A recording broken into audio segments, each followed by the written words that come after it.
Estamos en el curso de ética profesional y vamos a ver la primera parte de la guía de estudio número 3. En esta guía vamos a encontrar el siguiente contenido. Vamos a hablar de la misión de la moral, la conciencia moral, el dictamen de la conciencia y la formación de la conciencia. Son algunos temas que vamos a ir viendo en el desarrollo de este contenido. Primero, anteriormente hemos venido hablando de qué es la ética y la moralidad o la moral. Y dijimos que la moral pues está integrada por todos esos principios y valores, tanto cristianos como morales que se nos han formado. Recordemos que hay tres tipos de valores. Hay valores humanos individuales, morales y valores sociales, también como hay valores profesionales. Y recordemos que los valores pues son principios que se nos han ido inculcando desde un inicio en cuanto a nuestro crecimiento, se nos ha ido formando respecto a cuál es la manera correcta de actuar basándonos en nuestros valores. Y esto responde a la moralidad. Dice la misión de la moral. ¿Cuál es esa misión? ¿Cuál es el enfoque? ¿Cuál es el objetivo? ¿Qué es lo que pretende la moral? Y dice, el hombre tiene una naturaleza racional y libre y es un ser que está siempre en movimiento. Posee potencias operativas que requieren ser actualizadas. Se define potencia como lo que puede llegar a ser, la capacidad para hacer algo que todavía no se es. Acto, por su parte, es lo que es. El hombre tiene potencias que necesita actualizar en el movimiento de las mismas. En su actualización busca un fin que puede identificarse como un bien. Esta actuación o perfeccionamiento es consciente y libre. Lo específico de la persona humana es obrar consciente y libremente por un fin. Predeterminar y consciente y libremente los bienes que ha de seguir con su propio obrar, lo que quiere decir, en otras palabras, que el hombre no actúa ciegamente. En cada una de las acciones humanas, lo primero que se concibe en el pensamiento es el fin, lo que se quiere seguir. Pero como dicho fin es lo que mueve a actuar desde el punto de vista operativo, es lo último que se consigue. El fin también debe entenderse como oposición a medio, es decir, la voluntad siempre ordena lo que actualmente requiere a un bien posterior y más apreciado. Así, por ejemplo, tomamos una medicina para recuperar la salud o adquirimos una preparación profesional para ser útiles a los demás.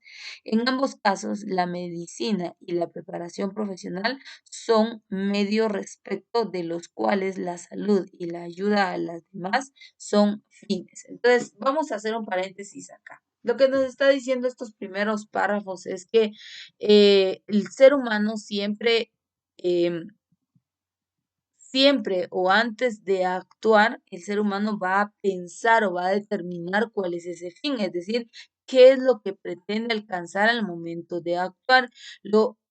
Tenemos la capacidad como seres humanos de actuar de manera racional y libre, es decir, tomar decisiones de manera voluntaria. Son muy raras ocasiones o muy pocas veces en donde las personas se aceptan el decir es que yo no sabía o yo no tenía esa intención. Eso no se puede dar porque definitivamente cada acción que nosotros realizamos, previo hubo un análisis, cuando empezamos como a maquinar, podríamos decir, o a pensar qué es lo que queremos hacer, hay un intermedio a eso, hay una razón, hay un fin, hay un por qué lo voy a hacer. El ser humano entonces tiene esa habilidad, tiene esa capacidad de actuar libremente antes de pensar y determinar cuál es el fin o qué es lo que pretende alcanzar a través de sus acciones. Y ahí intermedio a ese fin o a ese propósito del que pretendo alcanzar, pues ahí va a estar presente en algunos casos lo que es la moral y en otros casos definitivamente no la van a considerar como algo importante, pero sí tenemos que tomar en cuenta que va a haber entre cada acción, siempre va a haber un fin, siempre va a haber un propósito, va a haber una intención por la cual se está actuando. Ahora, número 2 dice, la moral orienta las acciones voluntarias. ¿Cómo así? Dice, la libertad hace del hombre un sujeto moral. Cuando actúa de manera deliberada, el hombre es, por así decirlo, el padre de sus actos. Los actos humanos, es decir, libremente realizados tras un juicio de conciencia, son calificables moralmente, son buenos o malos. Esto es algo que también tenemos que comprender. Mire, pues, la moral, bueno, tenemos la libertad de acción, podemos nosotros decidir actuar o no actuar cuando nosotros tomamos decisiones, ¿verdad? Entonces, la moral está intermedia en que el acto puede ser bueno como también puede ser malo. Todo va a depender de la intención con la cual nosotros estemos actuando.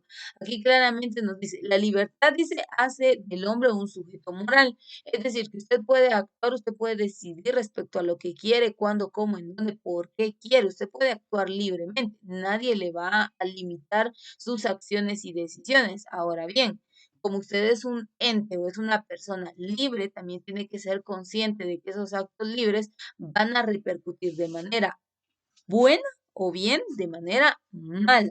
Ahora dice, cuando actúa de manera deliberada, es decir, sin pensar, sin analizar, sin tomar en cuenta que puede que hayan consecuencias, pues ahí definitivamente los resultados pues no van a ser resultados buenos o satisfactorios, porque la persona está actuando de manera deliberada, es decir, libremente, sin pensar en los demás, sin pensar en qué daños puede ocasionar, está actuando sin conciencia. Entonces, tenemos que tomar en cuenta y tener mucho cuidado respecto a eso, porque dice, cuando actúa de manera deliberada, el hombre es, por así decirlo, el padre de sus actos, es decir, el responsable de sus actos, ya sea que estos sean buenos o malos. Los actos humanos, es decir, libremente realizados tras un juicio de conciencia, son calificables moralmente como buenos o malos. Entonces, tenemos que tomar en cuenta que no solamente es actuar deliberadamente, sino analizar, ser racionales,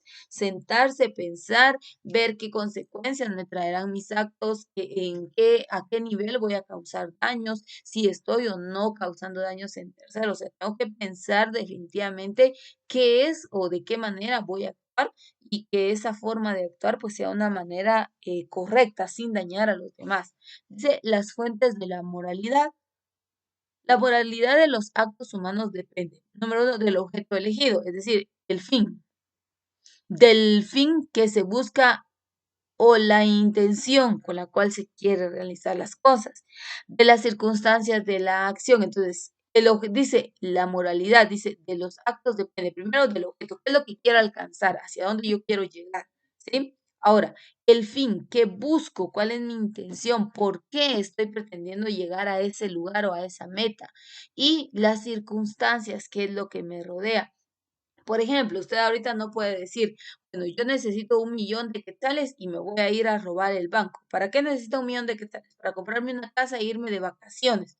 Ese es el objeto, ese es el punto al cual quiere llegar, comprarse la casa e irse de vacaciones. Ahora, la intención pues es de satisfacción, usted quiere estar bien, quiere tener un momento placentero, quiere tener bienes materiales y ahí no estamos mal, pero ahora las circunstancias son las erróneas, porque yo no voy a irme a robar un banco por tener una casa y poder irme de viaje todo y conocer diferentes lugares. Entonces ahí vemos que en cuanto a la moralidad, esta es probada cuando ya llevamos a la acción y pues nuestro entorno, lo que nos rodea, se ve afectado. Entonces, o se ve afectado o se ve beneficiado. Aquí dos resultados van a haber. Entonces, tenemos que tomar en cuenta que muchas veces lo malo no es lo que queremos alcanzar, lo malo no es el fin con el cual lo pretendemos alcanzar, sino muchas veces en donde ya deja de tener conciencia morales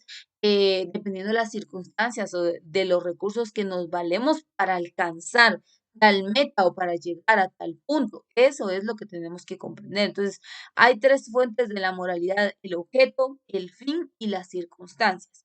El objeto puede ser bueno, el fin también o la intención puede ser correcta, pero las circunstancias pueden ser erróneas o viceversa. El fin puede ser bueno, las circunstancias pueden ser favorables, pero el objeto que queremos alcanzar realmente no tiene nada de beneficio. Entonces, los tres, cualquiera de los tres puede estar como desviado, debilitado, y lo importante pues es que nos centremos, que analicemos y que evaluemos que realmente estén bien incorporados los tres elementos claves de lo que son las fuentes de la moralidad. Dice, el objeto, que es la intención, dice, la intención y las circunstancias forman las fuentes o elementos constitutivos de la moralidad de los actos humanos. Esto lo dijo Catecismo de la Iglesia Católica, 1750-1754. El objeto elegido es un bien hacia el cual tiene deliberadamente la voluntad. Ya dice, el objeto elegido es un bien, es la materia de un acto humano. El objeto elegido especifica moralmente el acto del querer, según que la razón lo reconozca y lo juzgue conforme o no conforme al bien verdadero. Ahí está, vean, dice, el objeto elegido es un bien hacia el cual tiende deliberadamente la voluntad. Ahora dice, el objeto elegido especifica moralmente el acto del querer, según que la razón lo reconozca y lo juzgue conforme o no conforme al bien verdadero. Las reglas objetivas de la moralidad enuncian el orden racional del bien y del mal, atestiguado por la conciencia. Vean, las reglas objetivas de la moralidad. ¿Tiene usted reglas respecto a su moralidad? Si usted es una persona con valores, si usted es una persona con principios, definitivamente van a haber reglas dentro de su moralidad. Pero si usted no tiene principios, si usted no tiene valores, si usted no conoce qué es el respeto, qué es la honestidad, qué es la solidaridad, qué es la honradez, definitivamente usted no va a tener reglas objetivas, sino que vemos anteriormente, hablamos que actuar deliberadamente es actuar sin razonamiento, es actuar sin prudencia, es actuar sin pensar qué consecuencias van a haber. Pero cuando usted sí tiene principios y sí tiene valores, las reglas automáticamente se van a activar. Y dice, las reglas objetivas de la moralidad enuncian el orden racional del bien y del mal. Cuando hay reglas, hay un orden correcto de actuar. Cuando no hay reglas, usted ni siquiera piensa si van a haber consecuencias o no. Usted actúa simplemente porque hay que actuar. No hay un razonamiento, no hay un freno, no hay una conciencia que nos diga, no, esto no es correcto o esto sí se puede hacer. ¿Por qué? Porque no tenemos dentro de nuestra moralidad, no hay suficientes principios, no hay suficientes valores que nos frenen o que nos permitan la manera correcta de actuar. Dice, frente al objeto, la intención se sitúa del lado del sujeto que actúa. La intención por estar ligada a la fuente voluntaria de la acción y por determinarla en razón del fin, es un elemento esencial en la calificación moral de la acción. Vean, dice, frente al objeto, la intención se sitúa del lado del sujeto que actúa. La intención, por estar ligada a la fuente voluntaria de la acción y por determinarla en razón del fin, es un elemento esencial en la calificación moral de la acción. La intención, con qué objetivo, qué es lo que nosotros pretendemos alcanzar de, recuerden que en nosotros está el querer como el hacer. Entonces nosotros, alguien no puede venir y decir, no es que yo no sabía o no es que yo no quería hacer eso es mentira, porque antes de actuar, nosotros evaluamos, nosotros analizamos y nuestra intención está presente. puede que sea una intención buena, como también puede que sea una intención mala. Pero por ahí hay un verso que dice, no hay que hacer cosas buenas que parezcan malas, ¿verdad? Entonces tenemos que tener mucho cuidado porque a veces nuestras acciones, pues nosotros tenemos una intención honesta, una intención correcta, pero nuestras acciones no están como en la misma línea. Entonces tenemos que tener mucho cuidado de ello, de que si vamos a ser mal vistos o se van a tomar dobles interpretaciones, pues preferente es frenarnos a actuar y evitar criterios o evitar consecuencias respecto a nuestras acciones. Nuestra intención debe ser una intención correcta, debe ser una intención honesta, una intención pura. Y esto lo vamos a lograr cuando pues, apliquemos y constantemente tengamos presentes nuestros principios y valores. Dice, el fin es el término primero de la intención y designa el objeto buscado en la acción. El fin. ¿Por qué? Por ejemplo, usted ahora pues está estudiando. ¿Cuál es el fin de estudiar? Su fin primordial, considero yo, pues es que un día, bueno, usted se pueda ir preparando cada vez más y pues un día usted pueda llegar a ser una gran profesional que se desenvuelva en una empresa seria, formal y pues obviamente que vayan incrementando sus ingresos económicos. Probablemente se pueda hacer el fin, es decir, su intención es crecer, su intención es ser mejor cada día, su intención es prepararse como profesional. El fin, llegar a crecer económicamente, intelectualmente, llegar a ser una persona que aporte a la sociedad. O sea, el fin y la intención no están mal, pero ahora llevemos el fin y la intención a la acción. Entonces, muchas veces las acciones pues dejan mucho que desear, se pierde el fin, se pierde la intención buena, porque las acciones pues nos llevan a actuar de manera errónea. Tenemos que tener cuidado y que todo vaya en la misma línea. Si mi intención o mi fin, si mis acciones van a ir en conjunto y van a ser buscando siempre el bien, pues obviamente los resultados van a ser satisfactorios. Pero, por ejemplo, le doy un claro ejemplo, que usted tiene una buena intención, quiere ser un gran profesional, quiere desenvolverse en una empresa seria. El fin, pues ya lo hablamos, ¿verdad? Usted quiere tener buenos ingresos económicos y demás. Eso es en cuanto a la intención y el fin, pero sus acciones no son las correctas, ¿verdad? Qué sé yo, no es puntual, no es responsable, no entrega tareas o no aplica sus evaluaciones. Entonces, definitivamente sus acciones están fuera de lugar. Todo tiene que ir acorde a. Dice, la intención es un movimiento de la voluntad hacia un fin. Vea, eso es lo que yo le decía. La intención, dice, es un movimiento de la voluntad. En nosotros está el querer como el hacer.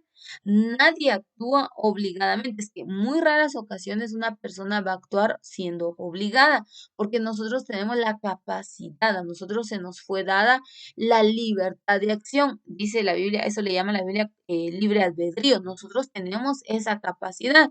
Entonces nadie puede venir aquí con cara inocente y decir, es que yo no sabía, o es que a mí no me lo enseñaron. Eso no es así, ¿verdad? Hay cosas seculares que probablemente si nosotros desconocemos, pero ya cuando estamos viendo de que nuestras acciones perjudican o dañan a segundos o terceras personas, nosotros mayormente cuando está presente la moralidad, pues nosotros no podemos decir, no es que yo no sabía, no, sino tenemos que ser conscientes de nuestros actos. ¿Por qué?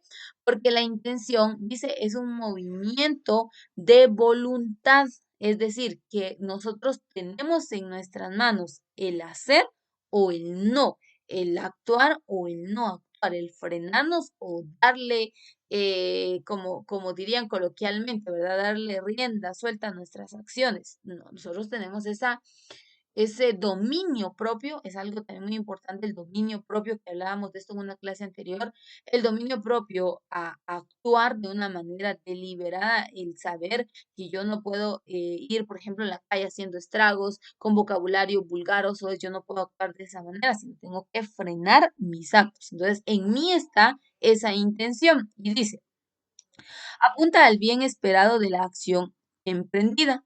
No se limita a la dirección de cada una de nuestras acciones formadas aisladamente, sino que puede también ordenar varias acciones hacia un mismo objetivo, puede orientar toda la vida hacia hacia el fin último, por ejemplo, un servicio que se hace a alguien por tiene por fin ayudar al prójimo, pero puede estar inspirado al mismo tiempo por el amor de Dios como fin último de todas nuestras acciones. Y esto es algo muy importante, ¿verdad?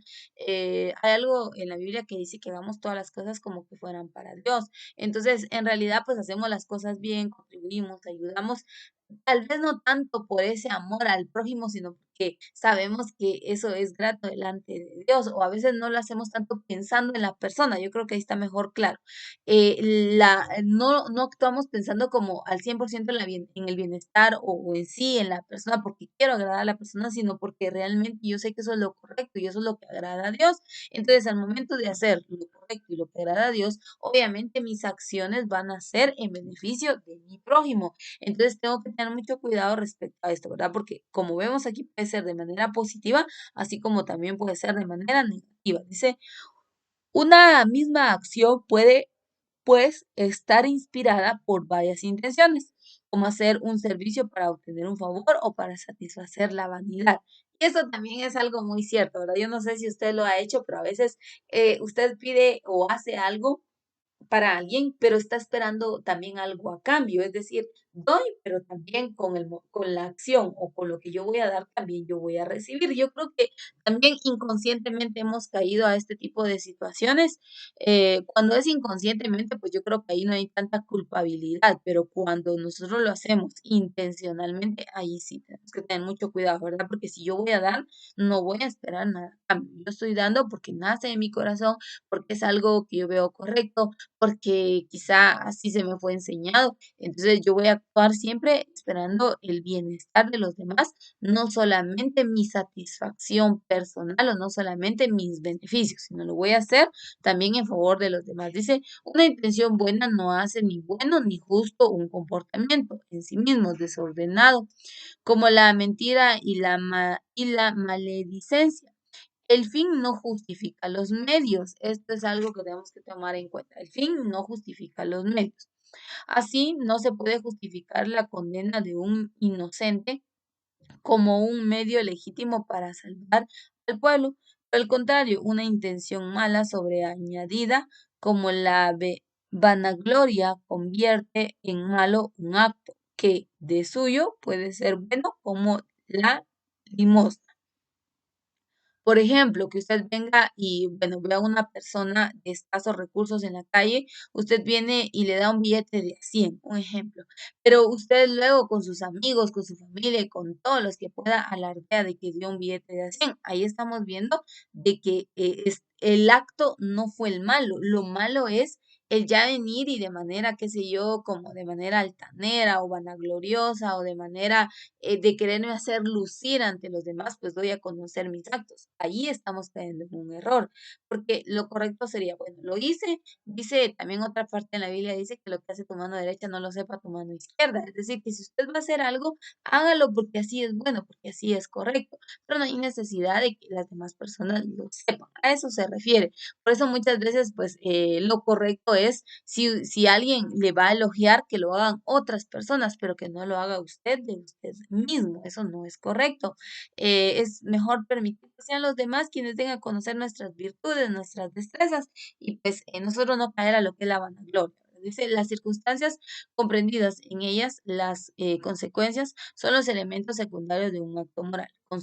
Contribuyen a agravar o disminuir la bondad o la malicia moral de los actos humanos. Por ejemplo, la cantidad de dinero robado puede también atenuarse a aumentar la responsabilidad del que obra, como actuar por miedo o a la muerte.